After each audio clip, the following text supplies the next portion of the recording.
Hello and welcome to today's video. I am so excited because I'm finally here with my full Eternity Isle tour. It's been a long time in the making. I can't believe it's actually done. Clearly, I am incapable of creating a concise, short valley tour of any sorts, so make sure you have a drink, a snack, something to keep you occupied. It's going to be a long one, so without further ado, let's get into this full Eternity Isle tour. So we're starting off in Ancient's Landing, which is probably my favorite of the three biomes just at baseline. This was the one I was most excited about because if you know anything about me, I am obsessed with Atlantis, the movie. I love it. And this whole biome screams that vibe completely with all of the ruins and all of the stone accents and blue lights, everything like that. So I wanted to make an entry area initially. This is not a main market, but it's some place that people who are coming in on ships can drop their things. We have a little fish desk table. We have Eric's ship, like perhaps Eric came in and brought some treasures that he found, just some fruit, some little trinkets, and this is just our entry area into the biome. But continuing on, we're going to have lots and lots of ruins, lots of the shiny blue lights. Sorry if you notice some of them are not turned on, that was my bad, but we also have a section here for Goofy. I like having a sort of a designated area for Goofy in all of the biomes where we have some veggie and fruit stands. I keep storage here, both a home chest duplicate and also a large chest for being able to access shared resources from my home chest and also for being able to drop things when I'm out and about foraging. One of my favorite things to add in any biome build is seating. I think it's fun. I love when we see the villagers sitting on the little benches. I also think they're cute areas for pictures, so we'll see plenty of stone benches around for that. I also have this outdoor workshop archaeology sort of section that's complete with a telescope, and we'll get a little bit more into that section in a minute after we go to the stairs as well. But I have a time bending table, some books. I kind of think this is where Merlin would hang out if he was in this particular area of the docks. It also has some potion bottles, some various scrolls and candles, and a ancient flying machine that maybe people are taking apart to sort of look at how it was created. These ancient fountains, I think, are so fun. The blue water is very magical, and I included quite a few of these around as well. This whole biome and Eternity Isle in general makes me really excited about the possibility of getting Atlantis characters added to Disney Dreamlight Valley. It seems like so much of the main story and also the expansion pass story really nods to Atlantis and the tech there, some of the mysteries, and I would love to see us be able to actually go to Atlantis, because from my understanding, this is sort of an outpost area, not the actual city of Atlantis. But getting Milo and Kita especially, I think, would be my #1 most desired addition to the game. Back here, I have lots of cosmic figs, making up a small garden of sorts, but really just to fill this area that you see before going into the secret cave. And then we're going to be moving across the bridge to the well area. This is the well that I think was originally in, what's the area called? The courtyard, perhaps, that leads to the bridge that goes left into the Glittering Dunes or right into the Wild Tangle. But originally I wanted to have my house on this little island. However, I did end up moving it, but because we just got Act 2 of the expansion pass dropped, I knew I would be coming to this cave, probably a fair amount, so I put this well over by this cave. Filled the area out with plenty of ruins. I really used these 2 ruin wall pieces a lot throughout this entire biome of Ancient's Landing, and I also wanted to have a couple sitting areas, a picnic area. Just very lush and overgrown is the theme of Ancient's Landing. Lots of luminous flowers. It looks really, really pretty at night. At the end of this tour video, I will run through all of the biomes in a bit of sunset, darker lighting so we can see everything lit up and glowing all pretty. The beach, I kept it pretty simple. I like having just a way to walk straight up to the shoreline, and we just have a couple benches, a little bit of beach grass, and some ruins strewn about.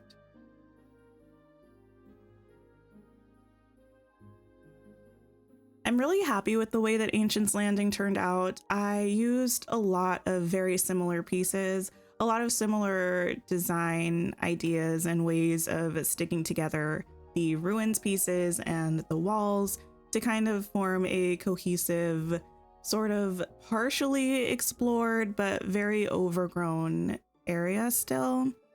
I like that Eternity Isle to me feels like a space where you would go exploring. Like, it's not some place that's overly inhabited, that's overly built up.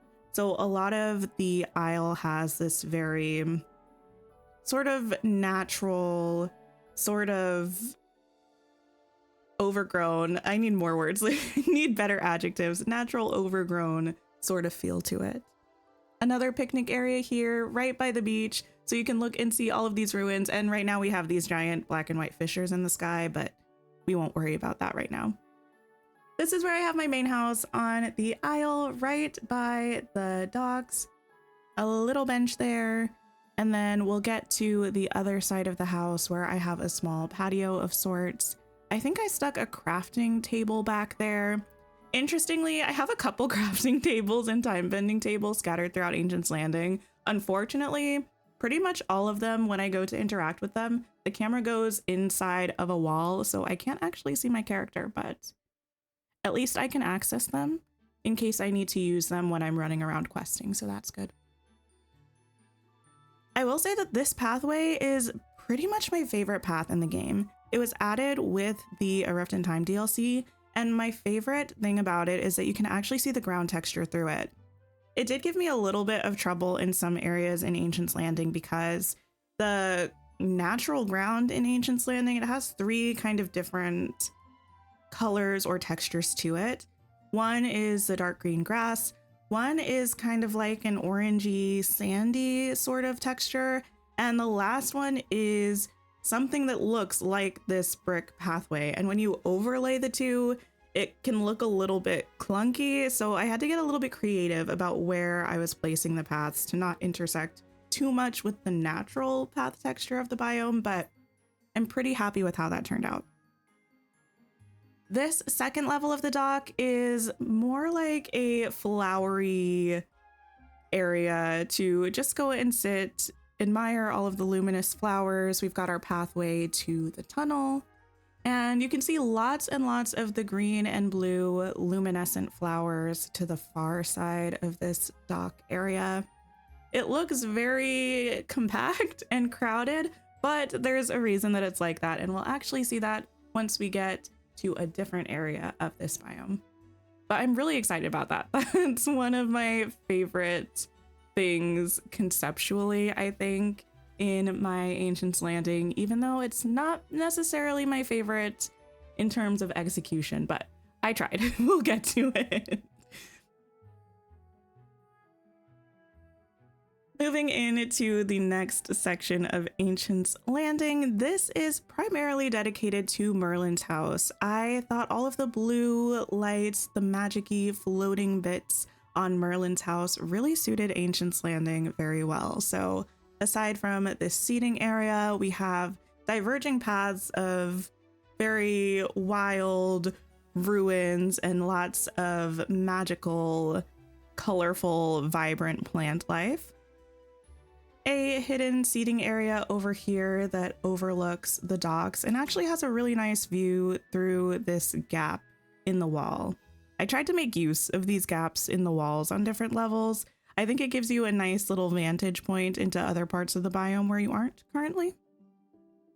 And this one doesn't have the best view ever, but you can kind of spy on my player's house, which is kind of fun. Circling back around, we're gonna get a little bit up close and personal with Merlin's house. He's just nestled in here with a couple trees, lots of plant life, sort of masking the green of the meadow that the vines around his house kind of are. I wish we could change the color of vines on characters' houses or like trees that are attached to them. That's a lot to ask, but one of my biggest pet peeves in the game is when houses have rocks or foliage attached to them that don't match every biome. They kind of fixed this problem with premium shop houses, at least with the grass.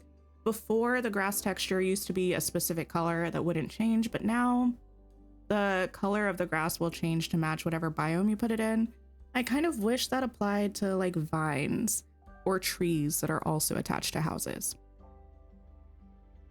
We saw Merlin's patio area, kind of a repeat of the outdoor architect's station, but this is our parking for ancient flying machines. They're kind of blocked in by some plant life and various things, so I don't imagine these are getting used very much, but I had to put them because we have them in the crafting menu, and I wanted to line up a few of them. Like maybe this was an area where people used to come to take off on their ancient flying machines and go and scope around the area.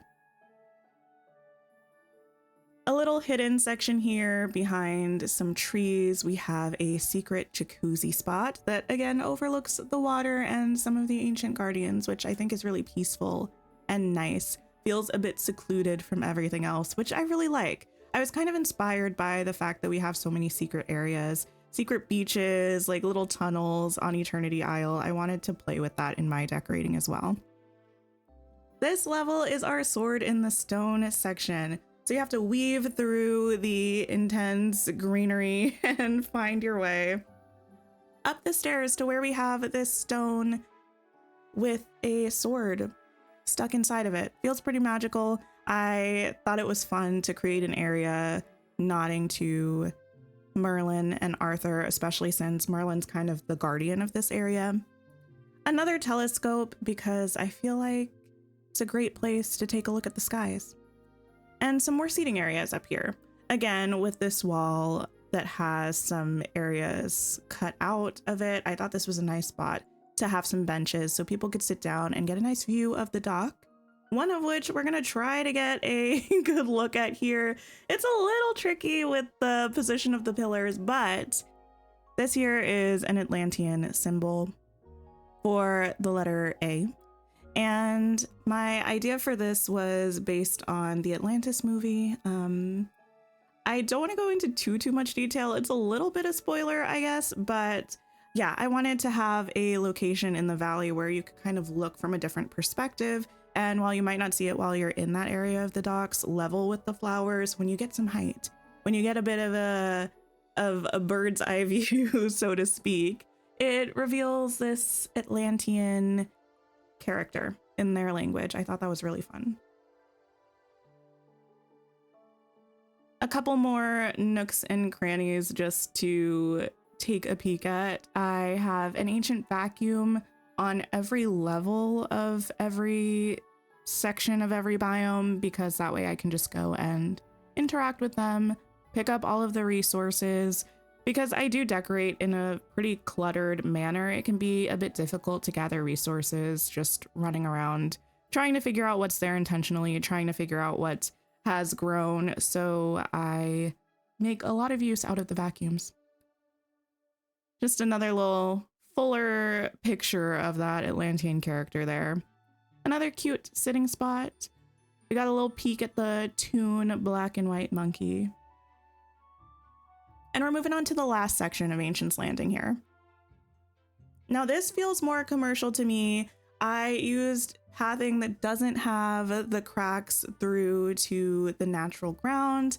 I figured this is the one area that's been fully cleaned with just a few pieces of the natural ruins left around. Add a little sprinkle of spice in there, I guess. And we have Scrooge and Remy here. Some more potted luminous flowers, a nice elegant gazebo with a seating area. We also have a nice seating area to the side of Scrooge's shop. A fairly simple pathway leading to one of the secret beaches.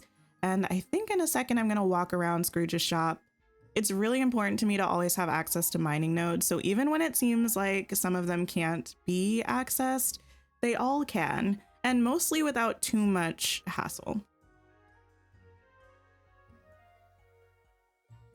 I think this area was a very different sort of area for me to decorate. I haven't done any builds quite like this one that feels more manicured and structured in a way. It's still quite overgrown. It has a lot of foliage, a lot of beach grass, things kind of giving it more of a wild feel, but it is fairly organized and I wanted it to look intentional. Whereas a lot of times when I try to decorate, I purposely try to make it look unintentional, as though things are kind of growing wildly and we've just carved away areas for our villagers to live. We have a couple seating areas by Remy's.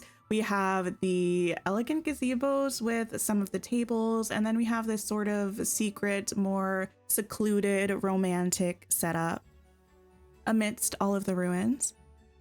And then behind Remy's, we actually have a very cute little pet table. This came in the lovely Monster Star Path. And I believe your animal companions can actually pretend eat at the table if you have a critter house, but I didn't really have room for a critter house back there, so we just pretend.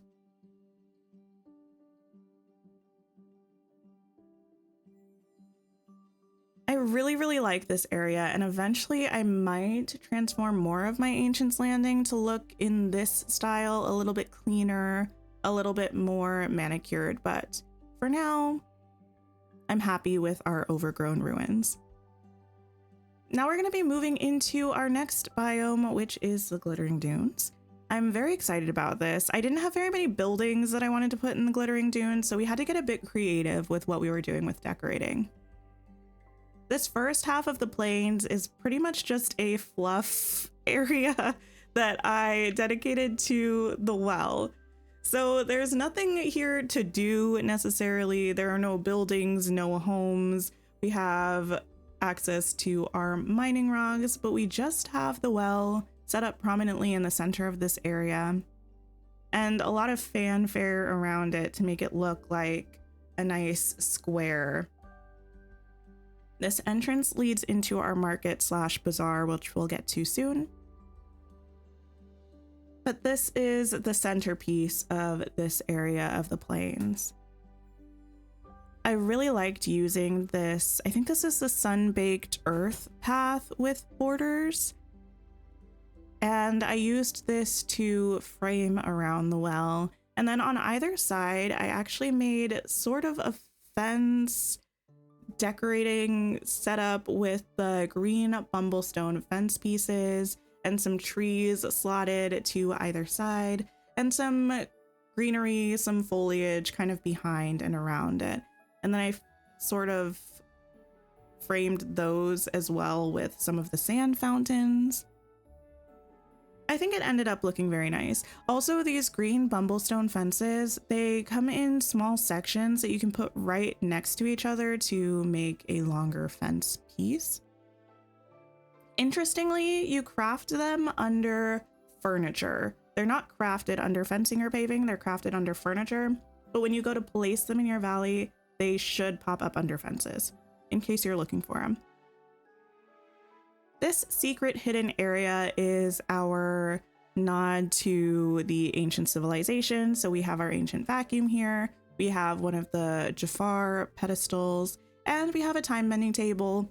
All of this tucked away with some waterfalls to keep it sort of hidden unless you're looking for it.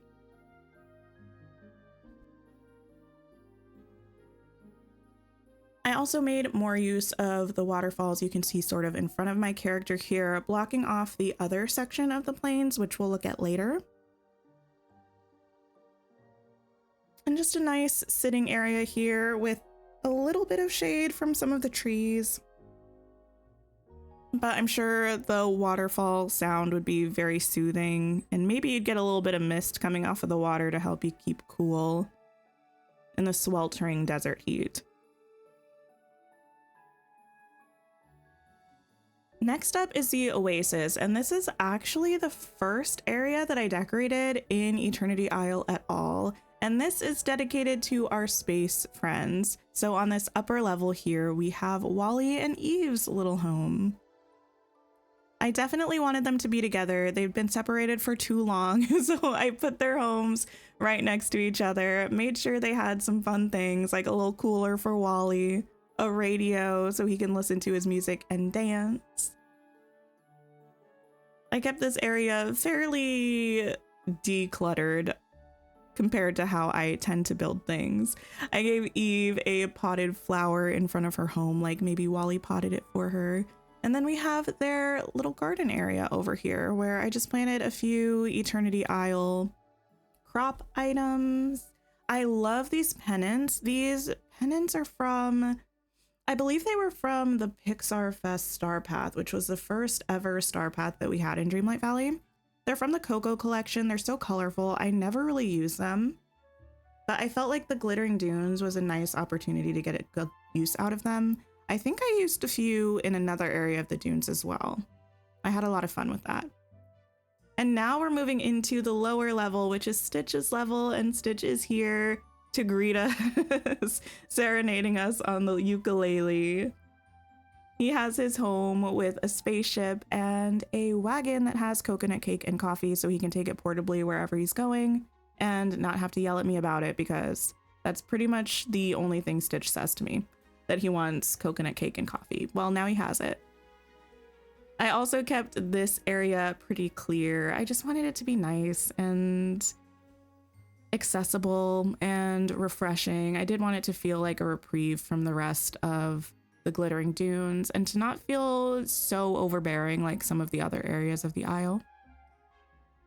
Have some surfboards, a picnic table with even more coconut cake and coffee. Maybe he can share this with Oswald since they seem to be buds, or maybe Vanellope since they also seem to be buds. And then moving into the other area of the plains, this one's a fun one for me. There's not much here, but I actually really like that. This was inspired by the V8 Cafe gas station fragment piece that was included in the Rift in Time DLC. So I set up that gas station. I tossed a little bit of a fence, the Elasticycle. I think back there is also the cycle or like motorbike from, what's that from? From Elemental, which might have been in the Wonder of Pixar Star Path from last year. And then I crafted a dilapidated highway that has been long forgotten and is being overtaken by the desert. And I thought this was a really nice filler space. I'm still crossing my fingers that at some point this year or next year we'll get Aladdin and Jasmine, hopefully in a free update. So I wanted to leave space for other buildings that might be coming in the future that really feel like they need to go in the Glittering Dunes. So that's what that build was all about. Speaking of Aladdin and Jasmine, now we're moving into our palace grounds in the Glittering Dunes. This is where I have the Desert Palace. The Cave of Wonders is here. I made a lot of use of fun paving and pathing. I had a lot of fun with the paths, making interesting shapes. I have this giant hourglass kind of nodding towards that scene in Aladdin. I don't remember what these fences are called. These are kind of like the Bumblestone fence where you craft them in segments, I think under the furniture tab, and then you can sort of slot them together to make a fence in whatever shape you want. So in multiple places in this section of the Glittering Dunes, I used that bronzy copper fence with the jewels, and I lined them in the back with some Bumblestone fencing pieces to create more dimension and section off an area. I did this around the Desert Palace, and I also did this in the area to the left here where I have some waterfalls and lots of trees. This area is really just supposed to be a nice little fenced in, lush oasis sort of vibe. I didn't know what to put here, but I wanted something to kind of block off the shipwreck ruins. There is a piece of shipwreck that you can pick up in furniture mode and remove, but there's also a bit of it that's embedded into the cliff face that's the wall of the biome that you can't do anything with. So the waterfalls kind of helped to disguise that a little bit. This area that we're in right now is a sort of peaceful, serene garden area with a sand fountain, some of the waterfall pieces, and just a little bit of foliage, nothing too crazy. I really liked using the turning red statues here at the entrance, and I figure that's a nice shaded area where people could go and just sit. Moving into the final couple of areas of the Glittering Dunes. Right across this way, we have my Glittering Dunes orchard is what I call it. It's essentially just a long pathway that's lined with our crop or our forageable bushes and trees on either side. I did think this was nice. I thought it could potentially be a bit of an extension to the palace grounds, or it could be a bit of an extension to the market, which we're about to look at. But this keeps pretty much all of my trees and bushes in one area. So whenever I need to go forage them, I can find them super easily, but I still think it looks nice. My biggest issue with orchards is making them look pretty, and I'm really happy with the way that one turned out. Our final area of the Glittering Dunes was one of my favorites to decorate because it's so unlike anything I've ever done before. And this is our bazaar area, or our Glittering Dunes market.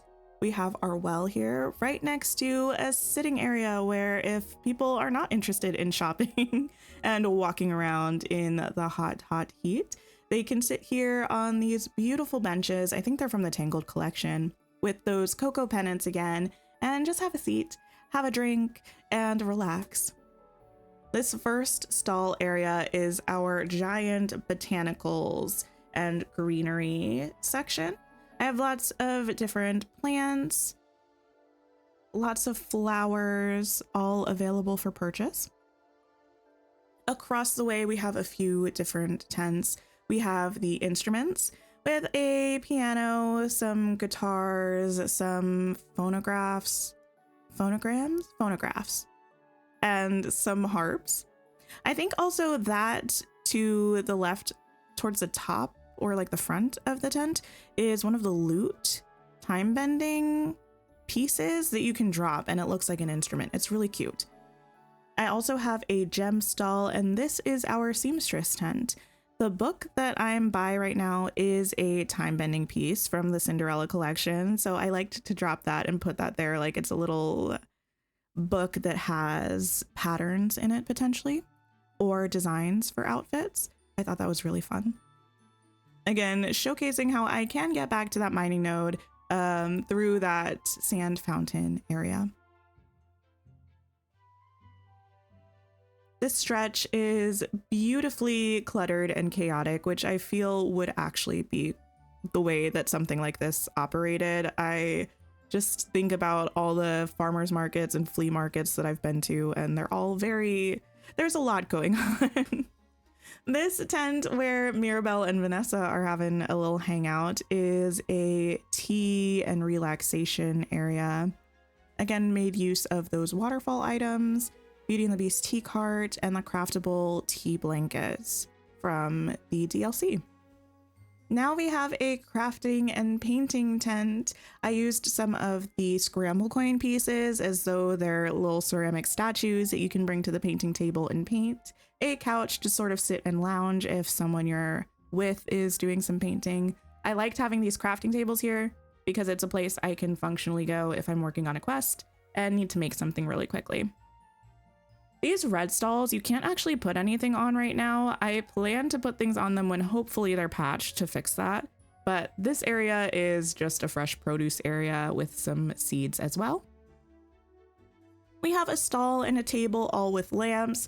This was a bit of a callback to the early days of Dreamlight Valley, where particularly the blue Little Mermaid lamp would be in Scrooge's shop pretty much every single day for everybody. And I thought it would be funny to have an entire setup that was just lamps. It felt kind of random to me, but it also felt like a very Dreamlight Valley thing to do. This is our Wonders of Eternity Isle cuisine stall. So we have lots of produce, forageables, crops from Eternity Isle on the stall in the back, with some Eternity Isle meals in front. Like, it could be a little tasting area for people to come and try things that are from Eternity Isle specifically. And that's right next to Goofy's stall with some storage. Our last tent setup is a curios and curiosities sort of stall with some time bending pieces, various little knickknacks, some elixirs, a little Mike plushie, because why not? A snow globe, just some random bits and bobs that may or may not be magical. And then we, of course, have Gaston's stall with a table with lots of spices and rubs. I imagine you could pick up your meat from Gaston, spice it up, and cook it on the grill. And then we have the teeniest, tiniest of boba stands in the back. So you can make your chicken or venison, and you can drink some boba. Sounds like a pretty great afternoon to me, honestly. That is our Glittering Dunes biome done. I had so much fun with this one. I think the only house I have outside of the Oasis is the Desert Palace. So filling up this entire area with no homes or buildings was a challenge, but it was so much fun. Finally, we're moving into our last biome, which is the Wild Tangle. The first area that I have, we have a little walkway, an area to have a seat, and I have a garden with a well. Yes, I know the well is literally right next to a river. However, I didn't know what to do with that spot, and the well looked cute. So we have a well right next to a river. This is also our Wild Tangle orchard that we're going to be walking past. But first, we have our farm with various Eternity Isle crops. I can use this if I need to grow anything in particular. I have an assortment of things growing in case I need to pick them. Mining spot is accessible. And just the classic farm decor, barrels, crates, soil bags. And this is right next to Goofy's stall, as if Goofy is getting items from the farm to sell at this little fruit and veggie stand, and also selling seeds. This is the orchard. I set this up very differently than I have with other orchards in the past. It's sort of a half moon shape with a bench on the inside, access to the mining node, and then on this side over here, I have some crates and barrels, some fallen fruit, just an area where you can come by, pick some fruit, take it to go with you. Actually, now I want to go fruit picking in real life. I should find a way to make that happen. It's almost summer where I live, and I feel like summer is good berry season. Okay. That is this area. Distracted with the thoughts of berry picking now. And I like the way that this turned out. It's a pretty open area in case I need space for other buildings. It's something that I can easily tear down without too much difficulty. But then we're moving into our small fairy core neighborhood. I have the Fairy Bloss home here. I also have Fairy Godmother's house. And on the other side, where you can't see it right now, I have the Mushroom Manor. I put different colored lights in front of all of these homes. So Fairy Godmother gets green in honor of all of the vines with the pumpkin. I gave her some greenery, some pumpkin decor, and the tiniest of little pumpkin patches right in her side yard. I thought this was really cute, and hopefully Fairy Godmother is happy here in this setup. Then we have the Fairy Bloss home with some pink lights, lots of the pumpkin vine lamps. These are actually from Scrooge's shop, so it's random if when they appear, but they're one of my favorite items. I used so many of them in my Forest of Valor build in my last iteration of my valley. If you haven't seen that, actually, I'll put it in the cards right here and link it in the description. I did a full valley tour, which has since been torn down, but we are going to be decorating my valley anew very soon. I do the vast majority of my decorating on stream right here on YouTube. So be sure to subscribe and hit the notification bell if you want to come by and hang out or see the VODs when we do the decorating in the valley. Also, if you're still hanging out, it's been a long time. If you're still hanging out, please drop a like on this video. It actually helps me out so much and I would appreciate it. But back to the tour. We had a blanket area next to the Fairy Blossom and another sort of farmer's market fruit and veggie stall setup. The Mushroom Manor, I used these lanterns. I believe they were from the last Star Path, the lovely Monster Star Path. They're pretty much my favorite item, and I found out with the footprint of them, you could sort of slot them almost perfectly into the little nook at the top of the Mushroom Manor, and that just made my heart so happy. I love the way the Mushroom Manor looks with all of the lanterns floating around. We have a seating log. You can sit and look at the river, a nice little water pump. Oh, I should have interacted with it so you could see the water flow. And then a very plain, not very decorated yard, but it has a painting table in case I need to come by and do some crafting. And a little easel for the resident of the Mushroom Manor or anybody kind of coming through this neighborhood to do a bit of art.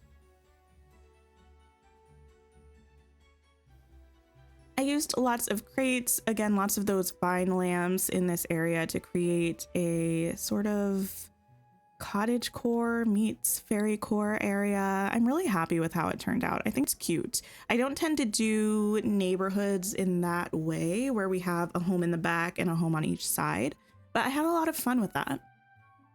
Here we have a seating area again with these tangled blanket pillow sets, and this is our adventure is out there Eternity Isle hot air balloon tours area. A mouthful and a half, but here you can come and grab a camera, grab a beverage, sign your name in the little logbook, and take a beautiful hot air balloon ride to experience the beauty of Eternity Isle from the skies. So I thought that was a really cute way to use the Up balloon set, which was from the Pixar Fest Star Path, the first ever Star Path that we had, but it has recently come back to the premium shop, so it might be making another comeback soon if you haven't picked up that item yet. A small transition area leading up to the palace. I didn't want to do anything too wild with this. This is the section that connects down to the Glittering Dunes Orchard, so I just have a bench and another hourglass to signify the fact that, you know, we got some Aladdin shenanigans going on and some wibbly wobbly timey-wimey things. And that is that section of the Wild Tangle. So now we're moving into our lush, deep jungle. This is where I feel like the explorers would go. It's very untamed, very wild, very overgrown. We have a loner's campsite with a singular tent, a little water pump. We can reach our mining rock if we need to. There's a nice cooking station here in case I need to whip up some food on the go. The tent is nestled in perfectly with the wild greenery and foliage and trees, which I love. And we have a little crate with a couple flower boxes and some cookies. Like maybe whoever's staying here doesn't really want to live with other people who are also adventuring, but they're nice enough that they'll be like, hey, you know what? Take a cookie. Is it going to make you small or is it going to make you grow in size? Who knows? Only one way to find out. I made more use of a picnic blanket setup right by the water because that just feels like my perfect day. Having a picnic right by the water. And then this is our larger, more community camping area. So we have a couple tents, a little fire pit, lots of just knickknacks about a cooler, a bike, a guitar, little Mikey, some books, some lanterns to add some light. And I actually stashed Buzz back here. Like maybe, I don't know how they drove the RV down here. Maybe it's been stuck here for so long that all of these trees grew around it, who's to say? And we have a picnic table and an outhouse. Listen, I know the outhouse is really close to the picnic table, but this is a magical valley with no rules and everything is sanitary, so it's fine. Then through this area, excuse me while I struggle, we have another painting table and an easel, an area right off the campsite where people can look at the beautiful, beautiful river, paint a nice scenic portrait? A landscape painting, perhaps, of the beautiful jungle. And then before we leave, we have one more tiny tucked away area to check out.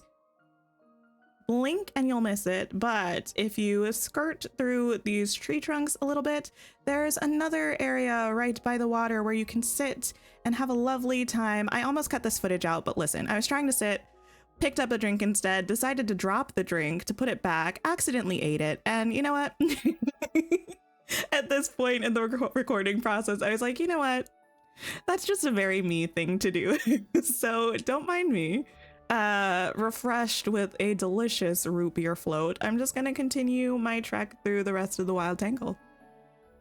Here we have the entrance to our botanical gardens. This was so fun for me to build, and for some reference and orientation, we have our fairy village off to the right. We just came out of the jungle, and then straight ahead of my character there, that was the lagoon. So I forget what this area is called, but never mind. It's the botanical garden now. We made use of the Hercules set of items we got in the premium shop somewhat recently, and have some beautiful arches. These arches were from the Lovely Monster Star Path. The fountain, I believe, was also the Lovely Monster Star Path. The benches and the gazebo tunnelways were from the Hercules set. I did block off one end of this bridge to keep this area more secluded and natural. I made use of the turning red statues again in this area. And I tucked away a vacuum because I needed it. And I figured back there with the mining node behind those flowers was as good a place as any. These pink trees are turning red trees. I believe these were from a premium shop set that included these and some beautiful cherry blossom windows. Also, the turning red statues I didn't mention. Those were from the Wonder of Pixar Star Path last year. We have a couple open areas that are just sort of meadows with some flowers, some rock paths leading to the mining nodes, and the Beauty and the Beast picnic set. Ignore me while I struggle with the camera. The Beauty and the Beast picnic set. I wanted something on the ground that was a bit different than the red picnic set we've used before, and also the Tangled pillow set that we used before. Here we see a lovely statue of the one and only Philoctetes. More of our winding labyrinthian vibes with trees, florals, benches, just lots of places to sit, enjoy nature, look at the beautiful flowers and fountains. I feel like in my headcanon, this is an area that Isabella has sort of, what's the word I want to use? Cultivated. I know she's not in game yet, but this is my way of trying to manifest her into the game. Her love of flowers, but also kind of embracing her love of a more wild, untamed aesthetic. This place is very pretty, but it also, I think, feels natural to a certain extent. And I felt like that was a perfect vibe for Isabella. So hopefully we get her soon and she'll move into Mini Casita and she can officially be the overseer of these garden grounds. I repeated a lot of the same items throughout this entire area to keep it cohesive and to give people multiple spots to go and hang out. And our last little secret area is through here. This one's nice and separated off from the rest of the gardens. You might not even know it's here, unless you've done quite a bit of exploring. But again, just a beautiful fountain and some arches and some flowers and a picnic seating area right by a little waterfall, which is really cute and sweet.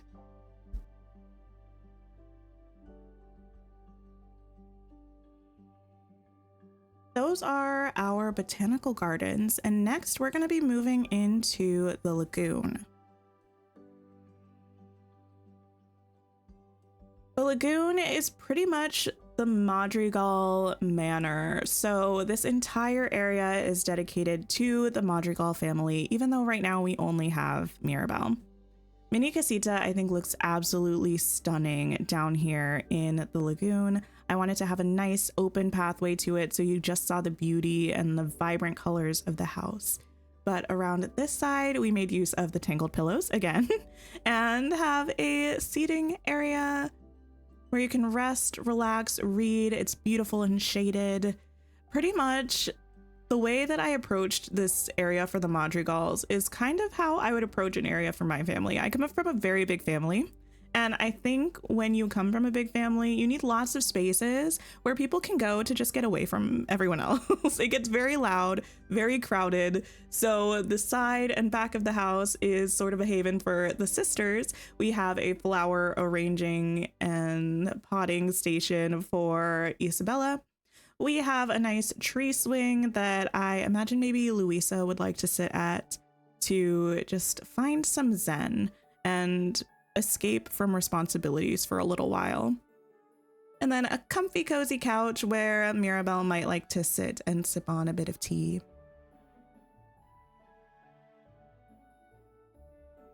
Lots of tucked away areas for people to escape the noise and have a bit of solitude.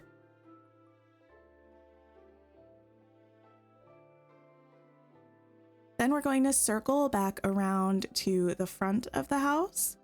And this is one way to get to the side patio here. These beautiful cocoa pennants again, and a lovely area perfect for an outdoor family dinner with a grill, lots of things to cook up, some musical instruments, because I feel like that's such a big family thing to like sit around, play some music, eat a delicious meal, and just enjoy being together. So I felt like this was an area where the Madrigals could really just go and appreciate the fact that they're with family and they get to have that time together.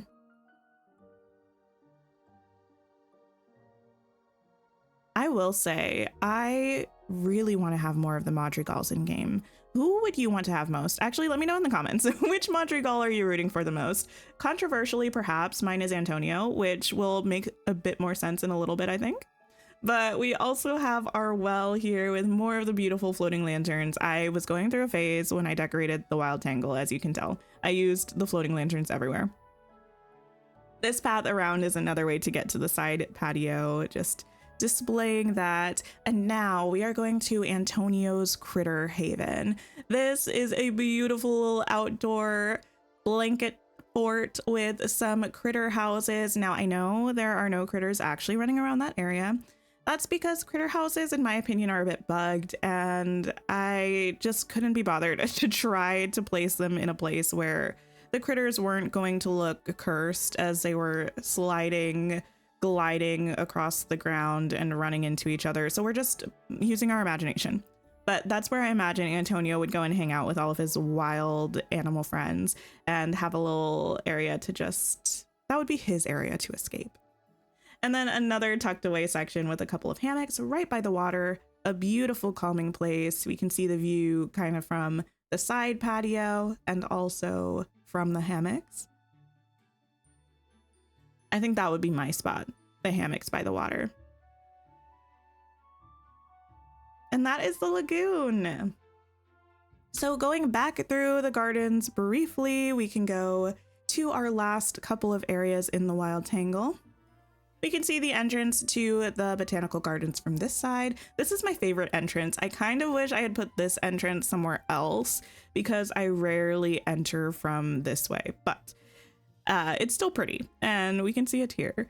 This is our ancient civilization section leading into one of the secret areas of Eternity Isle. The only thing missing from here is a time bending table. I'm surprised I forgot one, honestly, but the beautiful magical mystical blue lights, an ancient vacuum, and Jafar's pedestal.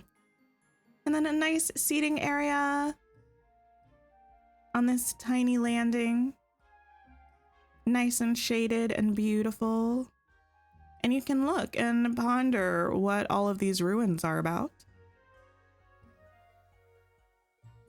Then just some more ruins, some more lights. I didn't want to do anything too wild with this section because it's a very small area. I wanted it to just stay pretty open. And then this last section is pretty much just jungle. I'm recording this video about 2-ish weeks after the Thrills and Frills update. So we just got Carl's house, the house from Up with all of the balloons in the premium shop. And I'm going to redo this area to put Carl's house here, which I'm so excited about. I just haven't gotten around to it yet. But for now, it's just jungle and the well and some lanterns. I do still think this looks really nice. It's just a nice transitional area from one section to the next. And this leads back down to the initial area with our orchard and Goofy's stall. As we wrap up the video with one final sunset tour of Eternity Isle, I want to say thank you so much for sticking it out through this long video. And if you did make it this far, please drop a flower emoji in the comments and let me know what your favorite part was. Also, if you're still here, please consider pressing the like button. It helps my channel out so much. And subscribe and hit the notification bell for more Disney Dreamlight Valley decorating content and cozy game streams right here on YouTube. I also want to say a big thank you to all of my channel members. I appreciate it so much and it helps me keep doing things over here on YouTube.